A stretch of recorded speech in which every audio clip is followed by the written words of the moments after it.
With so much pressure to raise international finance and partner, the nature of what you develop has really shifted, and trying to engage with an international marketplace at an earlier stage to work out how your project might fit into that global sphere is really important. Before I joined Matchbox as Managing Director, I was at the ABC for a number of years. I think coming from that background is really useful because you really get a strong understanding of the inner workings of a broadcaster. So you understand the decision-making processes, how they're balancing the various pressures that they have around budget and scale, and also the variances in terms of the options that they need to be able to provide to the broadest possible audience. So I think it makes now, sitting on the Matchbox side, I have a very good understanding, I think, of the challenges, and I think that leads to a very sympathetic, creative engagement. So Matchbox is fortunate in that, it's enjoyed a lot of success. We've had a lot of successful shows that have done well in Australia and have really travelled overseas too. Glitch is an example of one that was quite bold as a genre piece of television. There wasn't really anything like it in the marketplace, certainly here. Another one is Wanted. Channel 7, the Rebecca Gibney drama, has been a fabulous success and a really big performer for Netflix as well. Another one, Safe Harbour, actually, on SBS, has gone well beyond anyone's expectations for that and has sold unbelievably well around the world. Sometimes I think you can't quite pick which ones are really going to land, and it's always a nice surprise when they do.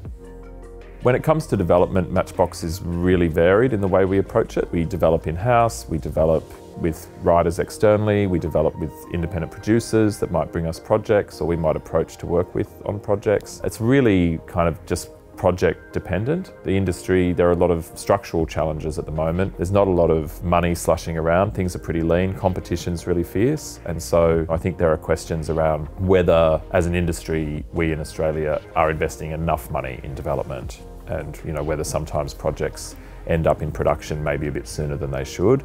I think there is a lot of talk about whether it's more expensive to make television in Australia, and I don't think that's necessarily true. I think the budgets here haven't really gone up significantly over time, and certainly license fees have been static for a very long time. But I think what has changed is that the proliferation of all of these other streaming services and other platforms that are making really high-end drama has put a lot more pressure on the expectation of quality and what is the standard of TV. So I think the real difficulty or the big challenge for the Australian industry is, whilst the available funds haven't necessarily increased, audience expectation of what they're seeing on screen has certainly gone up, and there's definitely more pressure for A-list talent, particularly bringing in international talent, which obviously doesn't come cheap. So I feel like the strain on budgets is less about it being more expensive and it's more about trying to do more with what you've got. So there's a bit of a disconnect between expectation and the level of investment that you have to deliver on that.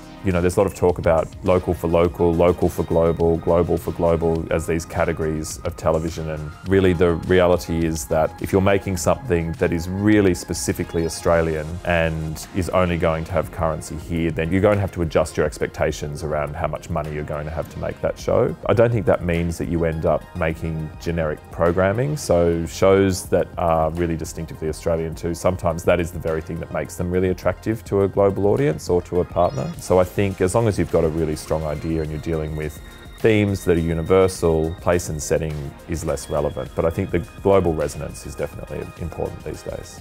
When I started out, we were very much focused on the Australian market, and things could be financed pretty much entirely in a pretty traditional model. You'd get some Screen Australia, you'd get a license fee from the broadcaster. Often they would put in some equity, you might get some state agency funding, producer offset, and you'd be good to go.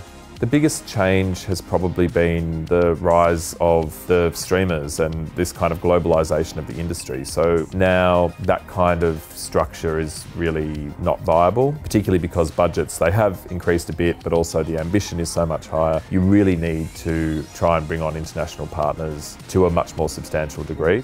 the nature of what's being made, I think it's probably raised the standard as well, which is a great thing. I think it's made everybody be much more focused on what is out there in the international marketplace and how do we make sure that we're meeting that level of quality, because we have an incredibly talented and capable industry, and so I think having the market open up in that way has been a terrific thing for creativity and for standards generally.